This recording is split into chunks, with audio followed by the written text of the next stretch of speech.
Alright, YouTube, it's been a minute. So, 2014 Honda Sonata Limited 2-liter turbo model. This is a buddy of mine's car. And he started to develop a misfire. I don't remember what cylinder he said it was. Honestly, I never even looked at it. I just opened this shop and the car was looked at from another shop before, and he had already decided he was just going to replace the motor in it. I want to say it was cylinder 4 or cylinder 3, I believe. Let me grab a flashlight.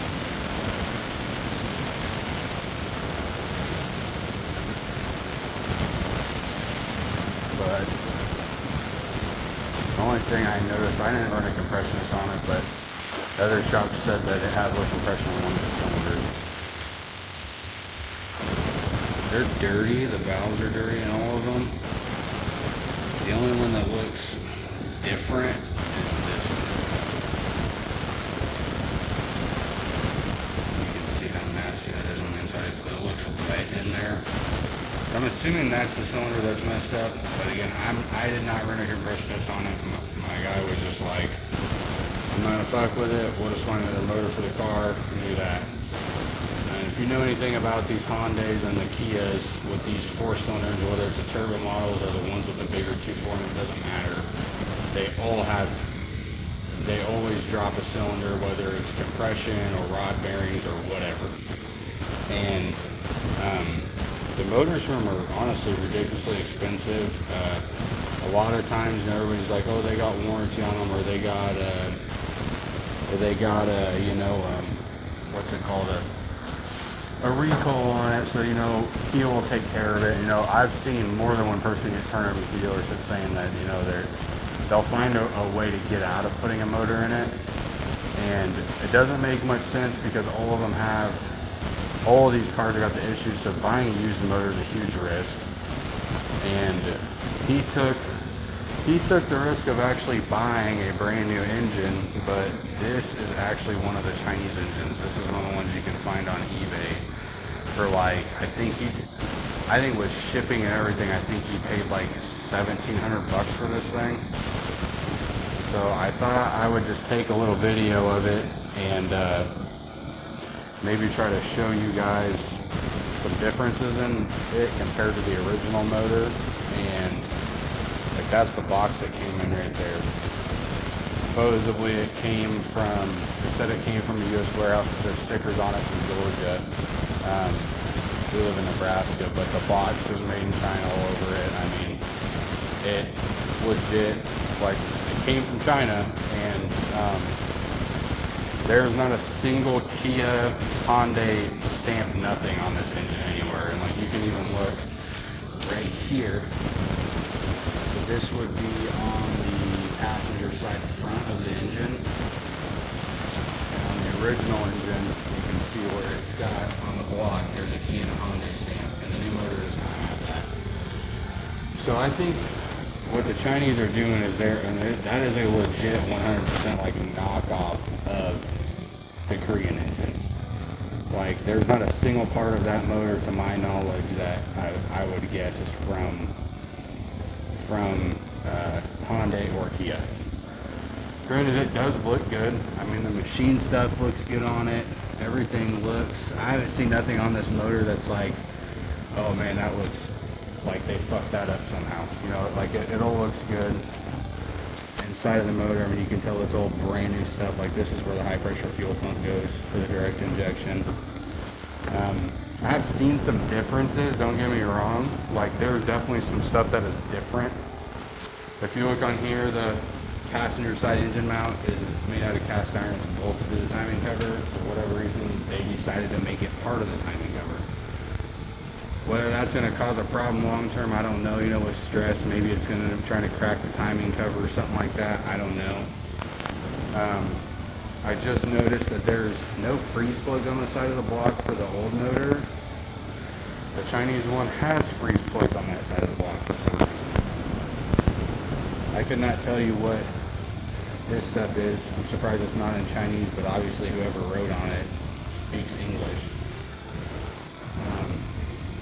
They did have everything taped up. I took the tape off the intake ports because I'm about to switch over the infectors and all that stuff. But like this is where the thermostat housing goes. It's all taped up and off.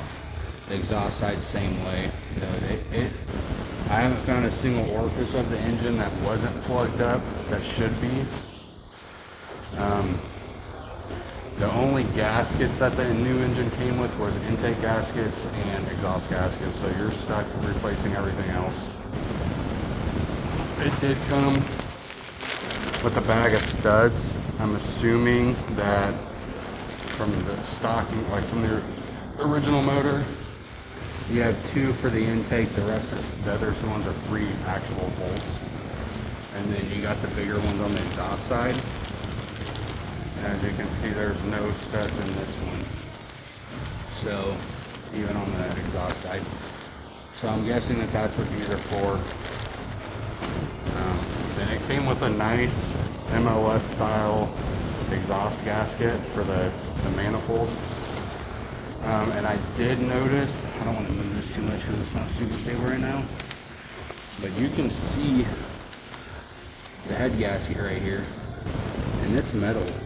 So, you know, what does that mean long term? I don't know, but I mean, you know, I'm thinking of more along the lines of like an LS head gasket or something like that. Like it's an MLS gasket, so it's not like they put some crappy composite gasket on it. Actually, there's a manufacturer date right there, 2026. I don't know what the rest of this means, but yeah.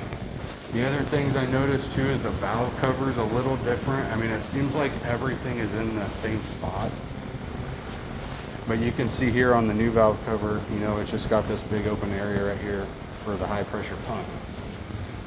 Well, on the old one, they have a bunch of like webbing here to strengthen this area, because obviously that's under a lot of pressure because it's pumping that high pressure fuel pump. There's a lot of pressure on that. If you've ever taken one of those off, you know.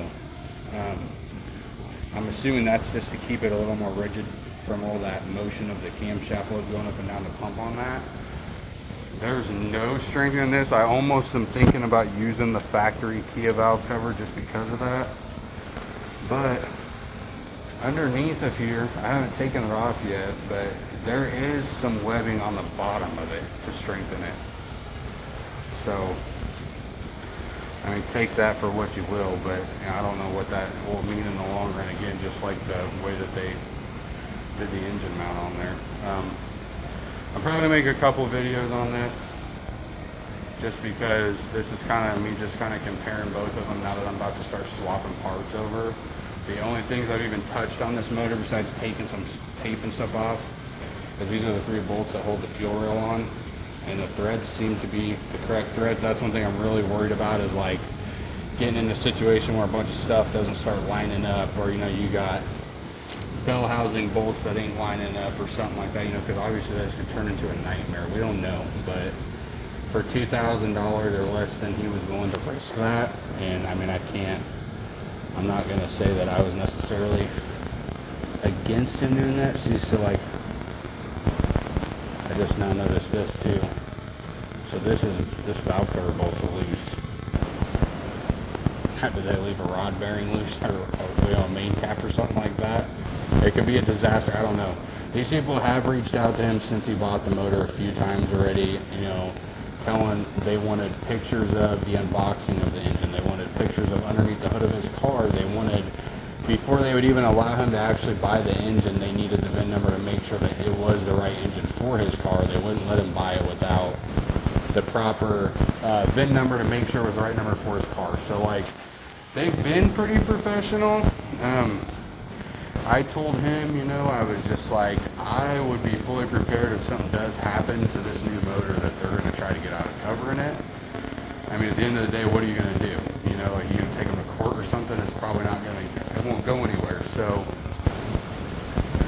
I guess we're just going to have to see. Like, we're just going to have to see where this all ends up. I haven't actually pulled this motor. I haven't picked this up yet, besides to move it over here, which, I mean, it has not come out of that piece of styrofoam. So I don't know what the oil pan looks like. I haven't I have not messed with any of that stuff. Again, I'm gonna start getting stuff switched over. I might maybe get a majority of the stuff switched over to the new engine, and then do a second video to update, like if I've had any issues with bolts threading in or stuff lining up or anything like that. And then I'll do a third and final video once it's in the car and running, if it does run. I don't know if I want to jinx myself or not, but from what I've looked at, honestly, like this thing looks like it's pretty high quality, but again, it came from China, so there's just no telling what you're actually getting here. And obviously, I'm not going to go tearing it apart. I'm not going to take the oil pan off. Like, I'm not going to do any of that because it's not mine.